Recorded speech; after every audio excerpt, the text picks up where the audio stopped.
श्री रघुराज प्रताप सिंह बाजा। माननीय अध्यक्ष जी, महामहिम श्री राज्यपाल के अभिभाषण पर आपने बोलने का अवसर दिया, इसके लिए कृतज्ञता ज्ञापित करता हूँ, आभार व्यक्त करता हूँ। आपकी नज़र में हम सभी बराबर हैं, इसमें भी कोई किसी को संदेह नहीं है। 10 मिनट 38 सेकंड, 12 मिनट 32 सेकंड और 8 मिनट, तो लेकिन हम फिर भी प्रयास करेंगे श्रीमान कि गागर में सागर भर दे, आपको टोकने की आवश्यकता न पड़े। श्रीमान सीधे कुछ सुझाव देना चाहते हैं उनको।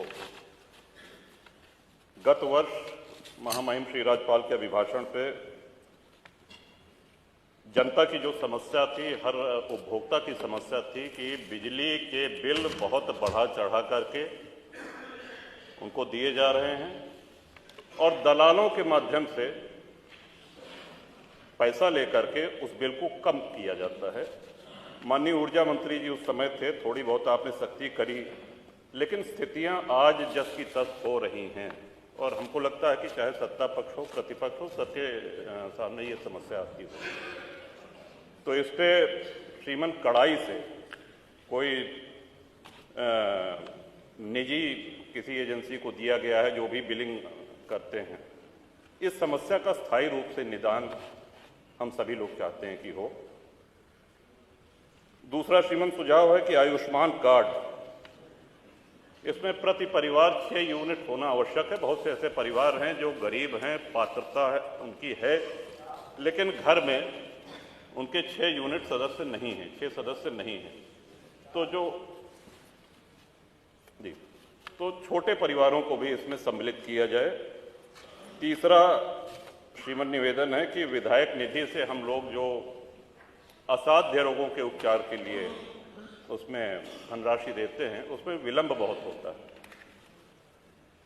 पहले तो जिले में जब वो जाता है तो सारे अधिकारी मिल के साध्य है कि असाध्य है, श्रीमान रोग होता है, बीमारी होती है और 1.5 से 2 महीने से अधिक लग जाता है पैसा पहुंचने में। तब तक प्रायः ये होता है कि मरीज तब तक उपचार की स्थिति में नहीं रहता, वो जा चुका होता है।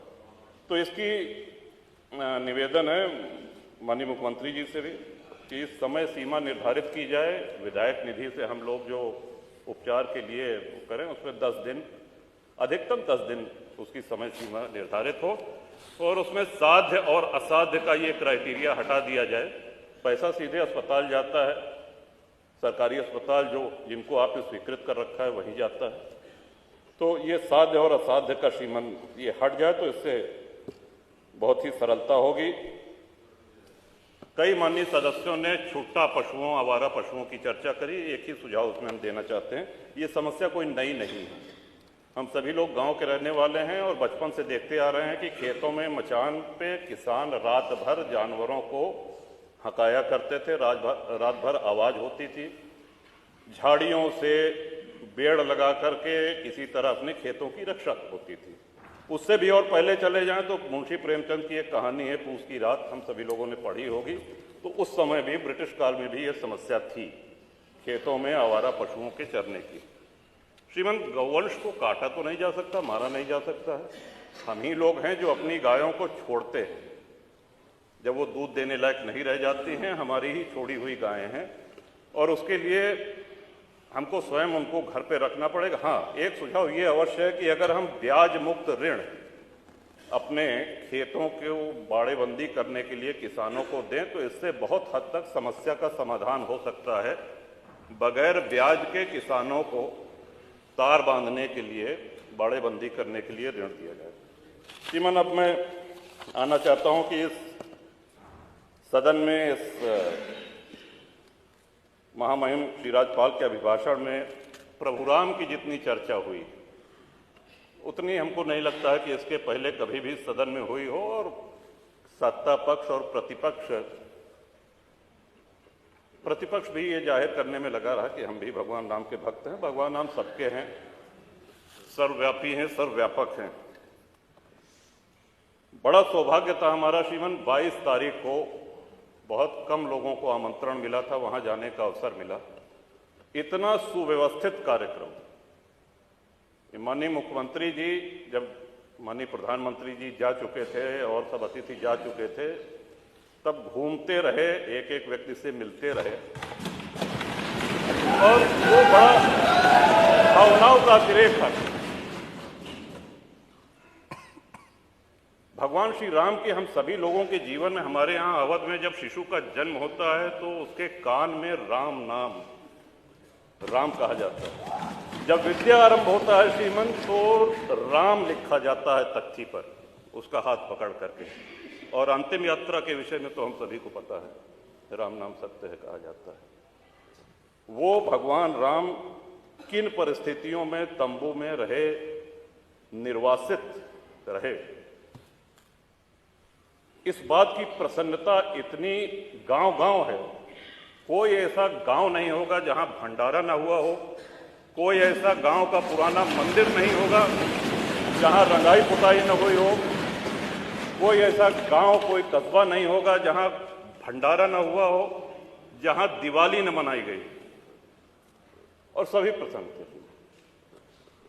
और आपको भी श्रीमान, इस बात का हम सभी लोगों की ओर से आभार है, आपने तय किया है कि हम सभी लोगों को दर्शन कराने ले चलेंगे। कुछ विधायक अभी चर्चा कर रहे थे कि हम लोग जाएंगे कि नहीं जाएंगे, इस पे चर्चा मेरे विचार से आपके नेतृत्व में, और आप दल से बहुत ऊपर हैं, आपको हम सभी लोगों ने अपना विश्वास व्यक्त किया है, चाहे वो सत्ता पक्ष हो चाहे प्रतिपक्ष है। तो ये यात्रा आपके नेतृत्व में हो रही है, तो मेरा सुझाव है कि सभी साथियों को, सभी विधायकों को खुशी खुशी चलना चाहिए। ये कोई राजनीतिक यात्रा नहीं है और उसका अहोभाग्य है जो जाए।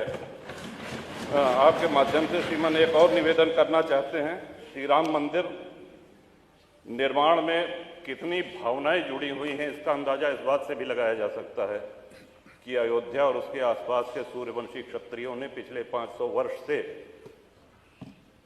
साफा नहीं बांधा, पगड़ी नहीं बांधी, छाता नहीं लगाया।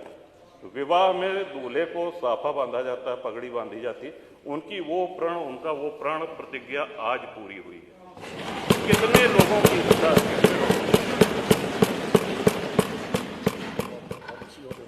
आप ही के माध्यम से श्रीमान ये भी अनुरोध करना चाहेंगे, माननीय मुख्यमंत्री जी का भाषण, माननीय प्रधानमंत्री जी का भाषण सुनने का अवसर मिला। वहां पे भगवान राम की इस जय यात्रा में जितने सहयोगी थे, जितने उनके भक्त थे, सभी को स्थान दिया गया है। जटायु जी की प्रतिमा है, निषाद राज जी की प्रतिमा है, वहां बनेगी निर्माणा की, माता शबरी की प्रतिमा है।